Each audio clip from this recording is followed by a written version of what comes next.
The Seattle Seahawks' dreams were crushed this past weekend as they took a L against the San Francisco 49ers, and ultimately it just came down to the fact that the Niners had a better roster overall. The front seven especially was too much for the Seahawks to handle, but this game was close and the Seahawks had the lead at halftime, but something crazy happened with Safety Johnathan Abram that created a spark with the San Francisco 49ers. We heard their coaching staff say it made a huge difference in the game. And that was the fact that Johnathan Abram went ahead and twisted the ankle of Deebo Samuel. You have people commenting about this. It hurt for sure, but in my mind I was about to lose it, but I just kept calm, and they're doing a little dirty stuff to our offensive guys, and I was real concerned that he was hurt on it. I didn't like how that looked. I thought it looked pretty bad, and the intent of the play. So I think that pissed a lot of people off. I think it pissed our team off, and I think you can kind of feel our team react to that after. We know Johnathan Abram, the former Las Vegas Raider, was a first-round pick and has always been known for his aggressive play on the field.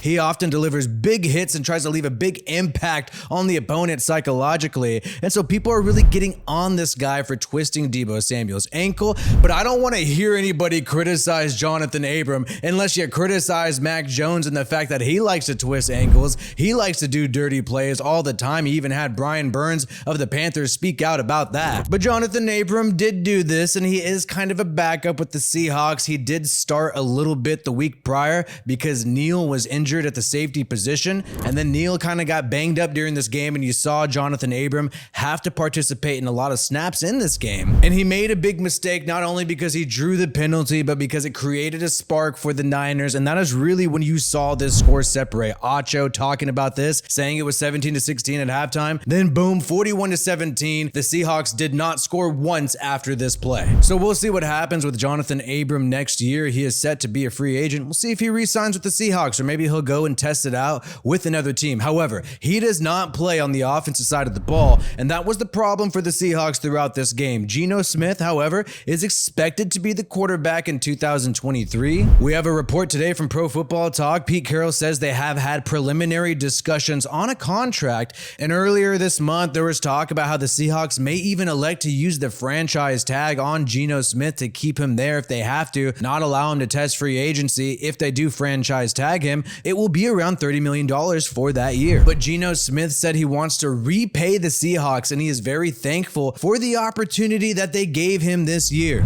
I want to finish my career in Seattle. I want to be here. The town, the city, the team, Coach Carroll, the organization, they all embraced me. I was a guy who probably could have been out of the league. They embraced me, and I want to repay him for that. And here's the thing, Geno Smith is making $3.5 million this year. According to Spotrac, his market value after the season is roughly $39 million, which is around the same ballpark as Derek Carr, Matthew Stafford, Kirk Cousins, some QBs like that. So the franchise tag is technically cheaper than this at $30 million, but if he wants to repay the Seahawks, if he is super thankful, then maybe he'll take a more team-friendly contract with them to stay in Seattle. And that would be great for Seattle because that frees up more money to improve this team, maybe improve the defense, help out the front seven. And if Geno Smith was this impressive with 1 year as the starter, imagine what he could do in year 2. However, other defenses are going to have more film on Geno Smith, and they will have an easier time scheming against him. And Geno Smith did well in this past game, but there are certain times where you felt like he gave up on plays, threw the ball away maybe too prematurely. However, his offensive line desperately needs help, so you really can't pin the L on him overall. But whether people want to admit it or not, there is the door open to still draft a quarterback study under Geno Smith, especially if they use the franchise tag. That means Geno Smith will only be there for 1 year for sure.